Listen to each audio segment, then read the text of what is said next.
Hi friends, welcome to மாட்டியன் பேசி. நான் உங்கள் உமா. ஸோ இன்னைக்கு நம்ம பார்க்கக்கூடிய எக்கனாமிக்ஸ் லெசன் என்ன அப்படின்னா 9th ஸ்டாண்டர்ட்ல இருக்கக்கூடிய லெசன் 2 இந்தியா மற்றும் தமிழ்நாட்டில் வேலை வாய்ப்பு. இந்த லெசனை தான் பார்க்க போறோம். இந்த லெசன் ரொம்ப ரொம்ப சிம்பிளான லெசன் தான். நீங்க வந்து அதிகமா டேட்டாஸ் நோட் பண்ணணும், அதிகமா கண்டென்ட் நோட் பண்ணணும், புரிஞ்சுக்கணும், ட்விஸ்ட் இருக்கும், இதெல்லாம் இருக்குமா அப்படின்னா அந்த இது எதுவுமே கிடையாது. ரொம்ப சிம்பிளான லெசன் தான். சீக்கிரமாவே நம்ம முடிச்சிடலாம். அதுக்கு முன்னாடி ஒரு 2 நிமிஷத்துல இந்த லெசன்ல இருக்கக்கூடிய அந்த பகுதிகளை பார்த்தீங்கன்னா நம்ம சுருக்கமா நான் சொல்லிடுறேன். அந்த சுருக்கத்தை நீங்க தெளிவா புரிஞ்சுக்கிட்டாலே இந்த பாடம் ரொம்ப சிம்பிளா புரிஞ்சிடும். ஓகேவா? ஃபர்ஸ்ட் பாத்தீங்கன்னா உழைப்பாளர் குழு அப்படின்னு கொடுத்திருப்பாங்க. இது பாத்தீங்க அப்படின்னா இதோட வயது வரம்பு என்ன அப்படின்னா 15ல இருந்து 60 வயசு இருக்கவங்க தான் பாத்தீங்கன்னா உழைப்பாளர் குழு அப்படின்னு சொல்லுவோம். அந்த 15 வயசுக்கு கீழே இருக்கவங்க பாத்தீங்கன்னா குழந்தைங்க இல்லையா, சோ அவங்கள வேலைக்கு அமர்த்த முடியாது. அதே மாதிரி 60 வயசுக்கு மேல இருக்கவங்க பாத்தீங்கன்னா முதியவர்கள். அவங்க 2 பேத்தையுமே பாத்தீங்கன்னா உற்பத்தி சார்ந்த வேலைக்கு தகுதியானவங்க இல்ல அப்படின்னு சொல்லுது இல்லையா. அடுத்து பாத்தீங்க அப்படின்னா 3 துறைகள் இருக்கு. பொருளாதார அடிப்படையில பாத்தீங்கன்னா 3 துறையா பிரிக்கலாம். முதன்மை நிலைத்துறை, 2ஆம் நிலைத்துறை, 3ஆம் நிலைத்துறைன்னு 3ஆ பிரிக்கலாம். முதன்மை நிலைத்துறை அப்படின்னா இயற்கை சார்ந்தது, ஓகே, வேளாண்மை சொல்லலாம். 2வது பாத்தீங்கன்னா உற்பத்தி சார்ந்தது, மூலப்பொருட்களை பொருளா மாத்துற இடம் தான் பாத்தீங்க அப்படின்னா 2ஆம் நிலைத்துறை. 3ஆம் நிலைத்துறை பாத்தீங்கன்னா சர்வீஸ் செக்டார் அப்படின்னு சொல்லலாம். அடுத்து பாத்தீங்க அப்படின்னா இதுல இந்தியால இப்போ அதிகமா வருமானம் தர்றது சார்பு துறை தான். ஆனா அதிக பேருக்கு வேலை தர்றது பாத்தீங்கன்னா விவசாயம் தான். 2ல இருக்கக்கூடிய அந்த முரண் என்ன அப்படிங்கறத தெரிஞ்சு வச்சுக்கோங்க. அதிகமா வருமானம் தர்றது சார்பு துறை, அதிக பேருக்கு வேலை தர்றது விவசாயத்துறை. அடுத்து ஒழுங்கமைக்கப்பட்ட துறை, ஒழுங்கமைக்கப்படாத துறைன்னு 2 இருக்கு. 2க்கும் இருக்கக்கூடிய வித்தியாசத்தை ரொம்ப சிம்பிளா உங்களுக்கு புரிய வைக்கணும் அப்படின்னா அரசு வேலை, கூலி வேலை அப்படின்னு நம்ம பிரிச்சுக்கலாம். ஒழுங்கமைக்கப்பட்டது அப்படின்னா அரசு விதிகள் இருக்கும். அவங்களுக்கு பாத்தீங்க அப்படின்னா அந்த அந்த வேலைக்கான டைமிங், சம்பளம் இதெல்லாமே கரெக்டா இருக்கும். பாதுகாப்பான ஒரு வேலை அமைப்பு இருக்கும். ஓகேவா? அடுத்து ஒழுங்கமைக்கப்படாதது அப்படின்னு பாத்தீங்க அப்படின்னா அவங்க வந்து பாத்தீங்கன்னா அதுல ஒரு வேலை பாதுகாப்பு இருக்காது. எப்ப வேணா வேலை போகலாம். அதே மாதிரி லீவ் எடுத்தாங்க அப்படின்னா சம்பளம் கட்டாயிரும். இந்த மாதிரி இருக்கக்கூடியது அந்த கூலி வேலைக்கு போறாங்க இல்லையா, இவங்க எல்லாத்தையும் நம்ம என்ன சொல்லலாம், ஒழுங்கமைக்கப்படாத துறை அப்படின்னு நம்ம சொல்லலாம். இப்ப இந்தியாவுல பெரும்பகுதி மக்கள் எதுல இருக்காங்க அப்படின்னா இந்த ஒழுங்கமைக்கப்படாத துறையில தான் இருக்காங்க. அடுத்து பாத்தீங்கன்னா பொதுத்துறை, தனியார் துறை. இது வந்து உரிமையாளர்களை வச்சு நம்ம சொல்லலாம். பொதுத்துறை அப்படின்னா அரசாங்கம் உரிமையாளரா இருக்கும். தனியார் துறை அப்படின்னா ஆளுங்க பாத்தீங்க அப்படின்னா உரிமையாளர்களா இருப்பாங்க. அரசு நடத்துறது. இதோட நோக்கம் பாத்தீங்க அப்படின்னா சேவையா இருக்கும். பொதுத்துறையில நோக்கம் சேவையா இருக்கும், தனியார் துறையில நோக்கம் லாபமா தான் இருக்கும். அடுத்து பாத்தீங்கன்னா இருவேல்பட்டு அப்படிங்கிற அந்த கிராமத்தை பத்தி சொல்லியிருப்பாங்க. கில்பர்ட் ஸ்லேட்டர் அப்படிங்கிறவர் அதை பத்தி சொல்லியிருப்பாங்க. அடுத்து வேலைவாய்ப்பு அலுவலகம், அதாவது வரலாற்றை வந்து இதுல கனெக்ட் பண்ணியிருப்பாங்க. அதாவது பாத்தீங்கன்னா ஃபெரோஸ் ஷா துக்ளக் பாத்தீங்க அப்படின்னா அவங்கள பத்தி ஒரு இன்ஃபர்மேஷன், ஒரே ஒரு டேட்டா இருக்கும். அதை வந்து நம்ம நோட் பண்ணிக்கிறது தான். மொத்தமாவே இவ்வளவுதான் இந்த லெசன்ல இருக்கும். ரொம்ப ரொம்ப ரொம்ப சிம்பிளா நம்ம முடிச்சிடலாம். ஓகேவா? இப்ப நம்ம லெசனுக்குள்ள போகலாம். நான் சொன்னது எல்லாமே நோட் பண்ணிக்கோங்க. புக்ல அங்கங்க இருக்கிறத நான் பாயிண்ட் பண்ணி காட்டுறேன். பாருங்க என்ன கொடுத்திருப்பாங்க அப்படின்னா நார்மலா ஒரு மனிதங்களுக்கு அடிப்படை தேவை என்ன? உணவு, உடை, இருப்பிடம். இந்த 3 தான் இல்லையா? இந்த 3 ரொம்ப ரொம்ப முக்கியமான அடிப்படை தேவைகள். இது கூட என்ன சேர்த்துக்கணும் அப்படின்னா வேலை வாய்ப்பு அப்படிங்கறத சேர்த்துக்கணும். வேலை வாய்ப்பு இல்லைன்னா என்ன ஆயிரும், நமக்கு வேண்டியதை நம்மளால பண்ண முடியாது. ஸோ அந்த வாழ்றதுக்கே நமக்கு என்ன வேணும், வருமானம் வேணும். வருமானம் வேணும்னா நம்ம வேலைக்கு போய் தான் ஆகணும். இதை தான் சொல்லியிருப்பாங்க. அடுத்து பொருளியல் செயல்பாடுல பாத்தீங்க அப்படின்னா மேல்நிலை அப்படிங்கிறது அலுவலர்களா இருக்காங்க, கீழ்நிலை அப்படிங்கிறது தொழிலாளர்களா இருக்காங்க. இந்த மாதிரி வேலை செய்யறவங்க எல்லாத்தையுமே ஊழியர் அப்படின்னு சொல்லுவாங்க.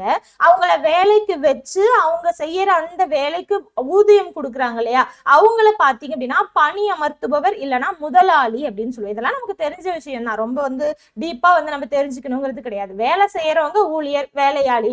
அவங்களுக்கு சம்பளம் கொடுக்கறவங்க முதலாளி, பணி அமர்த்துபவர். ஓகேவா? அடுத்து உழைப்பாளர் குழு அப்படின்னா கொடுத்திருப்பாங்க. பாருங்க, உழைப்பாளர் குழு அப்படின்னா 15 வயசுல இருந்து 60 வயசு வரைக்கும் இருக்கவங்க தான். 15 வயசுக்கு கம்மியா இருக்கிறவங்க எல்லாத்தையும் குழந்தையா கருதுவோம். அப்ப அவங்கள வந்து வேலைக்கு அமர்த்த முடியாது. 60 வயசு கடந்தவங்க முதியவர்கள், அவங்கள பாத்தீங்கன்னா உற்பத்தி சார்ந்த வேலைக்கு நம்மளால இது பண்ண முடியாது. அப்ப தகுதியானவர்கள் அல்ல அப்படின்னு அவங்களையும் நம்ம வந்து சேர்த்த மாட்டோம். அப்ப 15 வயசுல இருந்து 60 வயசு இருக்கவங்கள தான் நம்ம உழைப்பாளர் குழு அப்படின்னு நம்ம சொல்லுவோம். ஓகேவா? சோ இதுல குழந்தைகளும் வயது முதிர்ந்தவர்களும் இருக்கிற மக்கள் தொகையில அதிகமா இருந்தாங்க அப்படின்னா உழைப்பாளர் குழுவோட எண்ணிக்கை கம்மியா இருக்கும். அப்ப கம்மியா இருந்தாங்கன்னா என்ன ஆகும், அந்த இடத்துல நாட்டோட முன்னேற்றம் அப்படிங்கிறது மெதுவா தான் வரும். ஏன்னா அவங்க இருக்கிற ஆளுங்க கம்மி, அவங்க சம்பாரிச்சு அதிகமா இருக்கிறவங்களுக்கு என்ன பண்ணுவாங்க, அவங்க எல்லாமே அவங்களுக்கு செய்யணும் இல்லையா, சாப்பிட்றதுல இருந்து அவங்கள பார்த்துக்கிற வரைக்கும் எல்லா விஷயங்களும் செய்யணும். அப்ப அந்த இடத்துல நாட்டு முன்னேற்றம் அப்படிங்கிறது உங்களுக்கு மெதுவா தான் போகும். ஓகேவா? அடுத்து பாத்தீங்கன்னா இந்தியாவில வேலை வாய்ப்பு அமைப்பு. இது பாத்தீங்கன்னா பல பரிமாணங்கள் இருக்கு. சோ இதுல 3 துறை நான் சொன்னேன் இல்லையா, முதன்மை துறை அப்படி இல்லைன்னா விவசாயத்துறைன்னு சொல்லலாம், இரண்டாம் துறை இல்லைன்னா தொழில்துறை அப்படின்னு சொல்லலாம், மூன்றாம் துறை இல்லைன்னா சார்புத்துறை இல்லைன்னா சேவைத்துறை, 3 வகையா சொல்லலாம். இந்த மாதிரி இந்த பொருளியல் அடிப்படையில நம்ம 3 வகையா சொல்லலாம். இதுல முதன்மை துறை இதை நம்ம ஆல்ரெடி நம்ம பொருளாதாரம் அப்படிங்கிற அந்த டாபிக்லயே ஆல்ரெடி பார்த்துப்போம். இந்திய பொருளாதாரம்னா என்னங்கிற பேசிக் ஆகட்டும், இந்திய பொருளாதாரம் ஆகட்டும், அதுலயே நம்ம இதை டீட்டெயில்டா பார்த்திருப்போம். இங்க வந்து எக்ஸாம்பிள் மட்டும் பார்த்துக்கலாம். முதன்மை துறைனா என்ன, அது பாத்தீங்க அப்படின்னா விவசாயம், காடுகள், சுரங்கம், மீன் வளர்ப்பு, அதாவது இயற்கையோட ஒன்றி செய்யக்கூடிய விஷயங்களை நம்ம முதன்மை துறை அப்படின்னு நம்ம சொல்லுவோம். அதுல இருந்து வரக்கூடிய உற்பத்தி கூட மனிதர்கள் ஒன்றி இருப்பாங்க. இதுவே இரண்டாம் நிலை துறை அப்படின்னா என்ன அப்படின்னா, முதன்மை துறையில இருந்து வருது இல்லையா, அந்த பொருட்களை வேற ஒரு மூலப்பொருட்களா, நுகர்வு பொருட்களா மாத்தக்கூடிய இடம் தான் பாத்தீங்க அப்படின்னா இரண்டாம் நிலை துறை அப்படின்னு சொல்லுவோம். உற்பத்தி பொருட்கள் வரும், இதுல தொழிற்சாலைகள், தொழில்துறை அப்படின்னு சொல்லுவோம். அடுத்து பாத்தீங்கன்னா மூன்றாம் துறை பாத்தீங்க அப்படின்னா இரண்டாம் துறை நடைபெறுது இல்லையா, சோ அந்த இடத்துல உங்களுக்கு தேவையான வசதிகளை செஞ்சு தர்றத நம்ம மூன்றாம் நிலைத்துறை அப்படின்னு சொல்லுவோம். இப்ப இரண்டாம் நிலைத்துறையில நுகர்வு பண்றதுக்கான அந்த பொருட்கள் வரும் இல்லையா, அதை கொண்டு போய் சந்தைப்படுத்துறதாகட்டும், அதை விற்கிறதுக்கான லோன் கொடுக்கறதாகட்டும், எடுத்துட்டு போற டிரான்ஸ்போர்ட் ஆகட்டும், இந்த மாதிரி விஷயங்கள் எல்லாமே மூன்றாம் துறையில வரும். ஓகேவா. அடுத்து பாத்தீங்க அப்படின்னா இதுல பாருங்க, பொருளாதார அமைப்புல வேற வேற துறையில ஈடுபட்டு இருக்காங்க இல்லையா, அந்த ஊழியர்களோட எண்ணிக்கையை பாத்தீங்கன்னா வேலை வாய்ப்பு அமைப்பு அப்படின்னு நம்ம சொல்றோம். வேலை வாய்ப்பு முறைய நாட்டுக்கு நாடு என்ன ஆகுது, மாறினாலும் இந்தியா மாதிரி இருக்கக்கூடிய வளரும் நாடுகள்ல உழைப்பாளர் குழு அப்படிங்கிறது பெரும்பகுதி எதுல இருக்கு அப்படின்னா முதன்மை தொழில்ல தான் இருக்கு. ஓகேவா. சோ நார்மலா பாத்தீங்க அப்படின்னா உங்களுக்கு ஒவ்வொரு நாட்டிலையும் ஒவ்வொரு மாதிரி அந்த துறைகள்ல இருக்கக்கூடிய அந்த உழைப்பாளர் குழு அப்படிங்கிறவங்க வேற வேற மாதிரி இருப்பாங்க. நம்ம இந்தியாவை பொறுத்த வரைக்கும் பெரும்பகுதி எதுல இருக்காங்க அப்படின்னா முதன்மை தொழில்ல இருக்காங்க. அடுத்தடுத்து பாத்தீங்க அப்படின்னா இரண்டாம் நிலைத்துறை, அடுத்து மூன்றாம் நிலைத்துறையில இருப்பாங்க.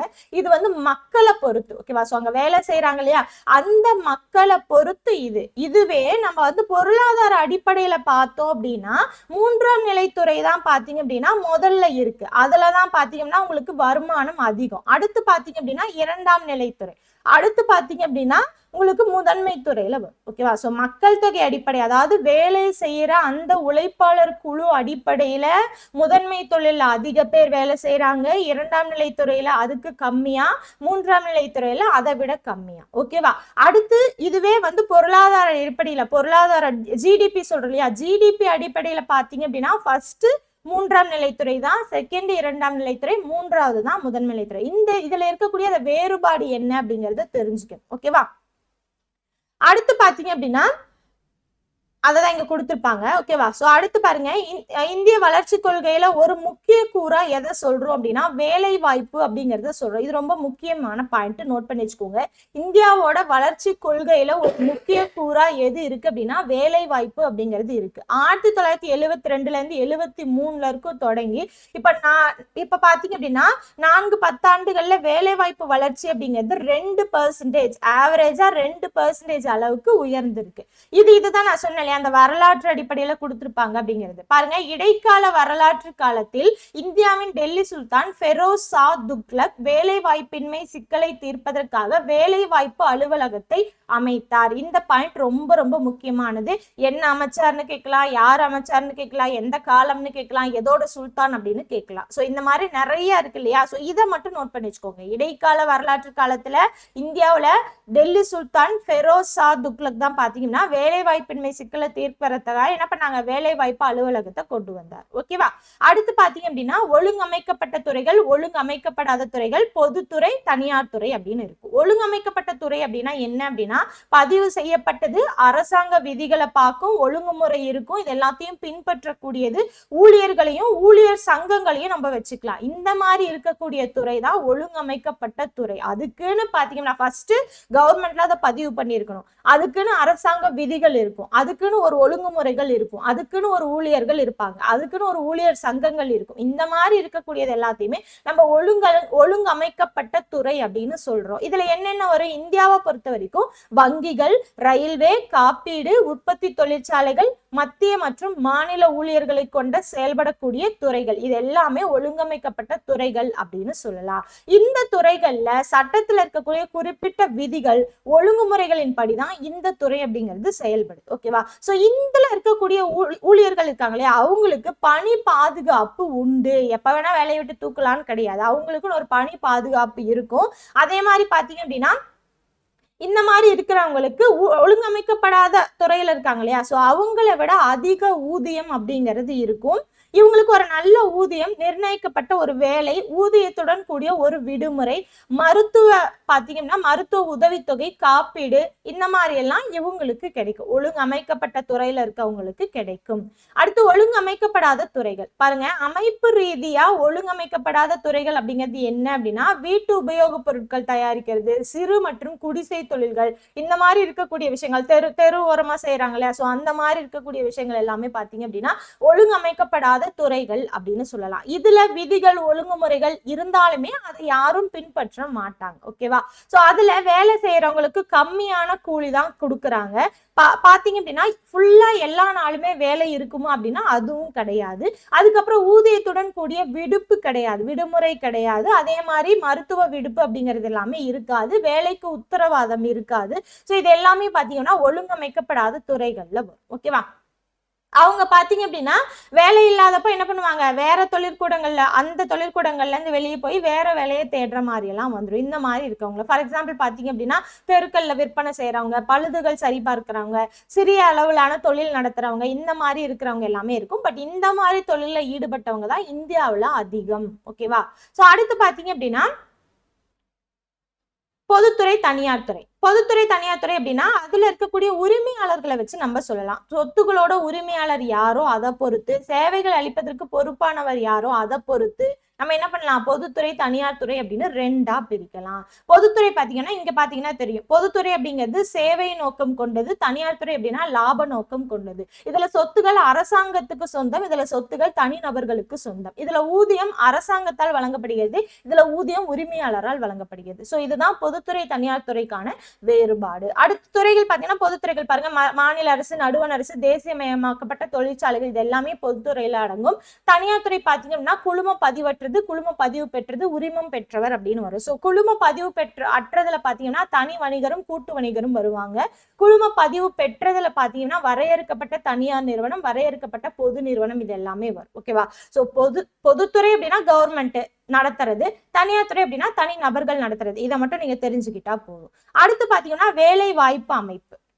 வேலைவாய்ப்பு அமைப்பு அப்படிங்கிறது இப்ப பல மாறுதல்கள் இருந்தாலுமே பாத்தீங்க அப்படின்னா அந்த ஊழியர்கள் கிட்ட அதிக நெகிழ்ச்சியோட பணிபுரியதான் பாத்தீங்க அப்படின்னா நம்ம சொல்லுவோம். ஓகேவா? சோ இந்த வேலை வாய்ப்பு அப்படிங்கிறது பாத்தீங்கன்னா மூணா பிரிப்பாங்க. ஒண்ணு பாத்தீங்க அப்படின்னா அதிகரித்து வரக்கூடிய சுய வேலை வாய்ப்பு, ரெண்டாவது நிறுவனங்கள் ஒரு சில நிரந்தர ஊழியர்களையே பயன்படுத்துறது, அப்படி இல்லை அப்படின்னா குறுகிய கால ஒப்பந்த பணிகளை தர்றது, மூணாவது பகுதி நேர வேலை வாய்ப்புல ஒரு வளர்ச்சி இருந்துகிட்டே வர்றது. இது எல்லாமே பாத்தீங்க அப்படின்னா வேலை வாய்ப்பு அமைப்புல வரக்கூடியது. மக்களோட வாழ்க்கை முறை தான் இந்த மாதிரி பிரியறதுக்கான வாய்ப்பு, அந்த மாதிரி பிரியுது இல்லையா, அது எல்லாமே வேலை வாய்ப்பு அமைப்புல வரக்கூடியது. எதை பொறுத்து வருது, வாழ்க்கை முறையை பொறுத்து வருது. அடுத்து தமிழகத்துல வேலை வாய்ப்பு போக்குகள் பாத்தீங்க அப்படின்னா தமிழ்நாட்டுல மொத்த உள்நாட்டு உற்பத்தி ஜிடிபி இருக்கு இல்லையா, சோ அது வீழ்ச்சி, அதாவது நாட்டுல இந்தியால ஜிடிபி வீழ்ச்சி அடைந்த போதிலும் தமிழகத்துல பாத்தீங்க அப்படின்னா விவசாயம் தான் அதிகமா அதுல வேலை கொண்டு இருக்கு. அடுத்து பாத்தீங்கன்னா இதற்கு காரணம் என்ன சொல்றாங்க அப்படின்னா விவசாயம் இல்லாத துறைகள், உழைப்பாளர் குழு, இது எல்லாமே தொழிலை மாத்திக்கிட்டே அடுத்தடுத்து மாத்திக்கிட்டே இருக்கிறது தான் பாத்தீங்கன்னா இதற்கான காரணம். சோ அதனால தமிழ்நாடு அப்படிங்கிறது வேளாண்மையை தான் மேக்சிமம் நம்பி இருக்கு. அடுத்து தமிழ்நாட்டுல வேலைவாய்ப்பு வளர்ச்சியோட பெரும் பகுதி பாத்தீங்க அப்படின்னா குறைந்த வருமானம் அளிக்கின்ற அமைப்பு ரீதியா தான் ஒழுங்கமைக்கப்படாத முறைசாரா துறைகள் இருக்கு இல்லையா, அதோட பங்களிப்பா தான் இருக்கு. சோ மேக்சிமம் இருக்கக்கூடியது ஒழுங்கமைக்கப்படாத அந்த துறையில வேலை செய்யறவங்க தான் இருக்காங்க.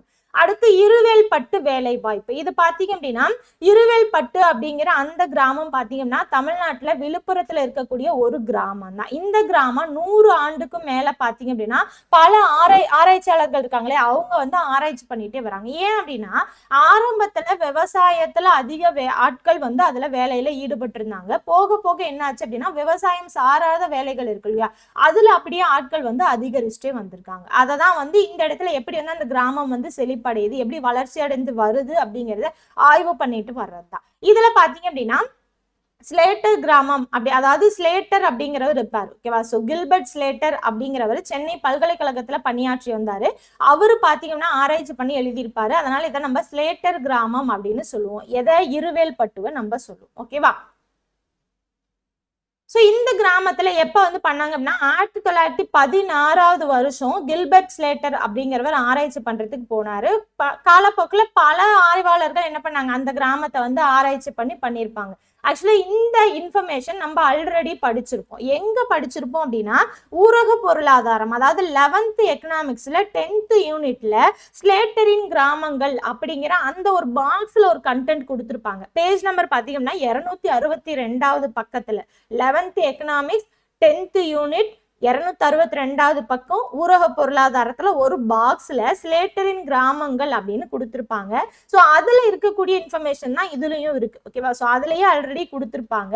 கில்பர்ட் ஸ்லேட்டர் அப்படிங்கிறது தான் பாத்தீங்க அப்படின்னா சென்னை பல்கலைக்கழகத்தோட முதல் பொருளாதார பேராசிரியர். அவர் என்ன பண்ணாரு அப்படின்னா இந்த கிராமம் மட்டும் கிடையாது, தன்னோட மாணவர்கள் வச்சு என்ன பண்ணாரு அப்படின்னா தமிழ்நாட்டுல இருக்கக்கூடிய சில கிராமங்கள் எல்லாத்தையுமே ஆராய்ச்சி பண்ணாரு. வடமலைபுரம், கங்கை கொண்டான், பாலக்குறிச்சி, தூசி, இந்த மாதிரி இடத்துல நிறைய இடத்துல ஆய்வு பண்ணி 1918ல சில தென்னிந்திய கிராமங்கள் அப்படிங்கிற புத்தகத்தை வந்து வெளியிட்டார். ஓகேவா? சோ இந்த இடம், இந்த இருவேல்பட்டு இருக்கு இல்லையா, அதை எப்ப பண்ணிருக்காரு? 1916ல. அவரு சொன்ன சில தென்னிந்திய கிராமங்கள் அப்படின்னு சொன்னது 1918வது வருஷம் தான் புக்கை வெளியிட்டார். ஓகேவா? சோ இந்த கிராமத்தை எதுக்காக பண்ணாங்க அப்படின்னா அதோட வளர்ச்சியோட காரணம் என்ன, கிராம மக்களிடையே இருக்கக்கூடிய ஆரம்ப சுகாதார நலம், பள்ளிகள் அமைச்சது, பொது விநியோக அமைப்பு, இதன் மூலமா பாத்தீங்கன்னா சமூக பாதுகாப்பு விழிப்புணர்வு அரசாங்கம் எப்படி அவங்களுக்கெல்லாம் செய்யுது, இந்த மாதிரி இருக்கிறத வந்து ஆராய்ச்சி பண்ணி தான் வந்து பண்ணாங்க. ஓகேவா? 1981வது வருஷம் 100 குடும்பங்கள்ல 24 குடும்பங்கள் தான் விவசாயம் இல்லாத வேலையில ஈடுபட்டு இருக்காங்க. ஓகேவா? சோ ஆனா 2008ல 41 குடும்பங்களை அது வந்து அதிகரிச்சிருக்கு. 24ல இருந்து 41 குடும்பங்கள் அதிகரிச்சிருக்கு. மொத்தமா 100 குடும்பங்கள்ல இது விவசாயம் சாராத, இதுவும் விவசாயம் சாராது. அப்ப 24ல இருந்து 41 அப்படிங்கிறது அதிகரிச்சிருக்கு இல்லையா? அப்ப என்ன ஆயிருக்கும், விவசாயம் சார்ந்த தொழில்ல அந்த குடும்பங்கள் வேலை செய்யறது கம்மியா இருந்திருக்கும். சோ அதே மாதிரி 1981ல இருந்து 2008 காலத்துல பாத்தீங்கன்னா விவசாயத்துல 34% இருந்து 26% கம்மியாயிருக்கு. சோ இதை இங்க கொடுத்திருப்பாங்க பாருங்க. இருவேல்பட்டு இருக்கு இல்லையா, அந்த கிராமத்துல இருந்த குடும்பங்களோட விவரங்கள் சதவீதத்துல கொடுத்திருப்பாங்க. 1981வது வருஷம் 2008வது வருஷம் பயிரிடுவோர் பாத்தீங்க அப்படின்னா 42%, இது 2008ல பாத்தீங்கன்னா 33% கம்மியாயிருக்கு. விவசாய கூலிகள் 34% இருந்தது 26% கம்மியாயிருக்கு. விவசாயம் அல்லாத தொழிலாளர்கள், இது ரெண்டு விவசாயம், இது விவசாயம் அல்லாத தொழிலாளர்கள் பாத்தீங்கன்னா 24%ல இருந்து 41% தான் அதிகரிச்சிருக்காங்க. இததான் வந்து 100 குடும்பங்கள்ல அந்த பெர்சன்டேஜ் வந்து எடுத்திருப்பாங்க. ஓகேவா? சோ இதான் அப்படியே இங்க வந்து பாத்தீங்கன்னா கிராஃப் மாதிரி வரைஞ்சிருப்பாங்க. ஓகேவா? சோ இவ்வளவுதான் இந்த லெசன். ரொம்ப ரொம்ப ரொம்ப ரொம்ப சிம்பிளானதுதான். என்னென்ன நீங்க படிச்சிருக்கீங்க பாருங்க. இந்த இடத்துல நம்ம பார்த்தது உழைப்பாளர் குழு பார்த்தோமா, அடுத்து 3 துறைகள் பார்த்தோமா, அடுத்து ஒழுங்கமைக்கப்பட்ட ஒழுங்கமைக்கப்படாத துறை, பொதுத்துறை, தனியார் துறை, இருவேல்பட்டு கிராமம், இதைதான் பார்த்தோம் இல்லையா? ஸோ ரொம்ப ரொம்ப ரொம்ப ரொம்ப சிம்பிளான யூனிட் தான். நான் சொன்ன எல்லாத்தையுமே நோட் பண்ணி வச்சுக்கோங்க. ரொம்ப சிம்பிளா முடிச்சிடலாம். ஓகேவா? அடுத்து வேற ஒரு யூனிட்டோட பார்க்கலாம். தேங்க்யூ.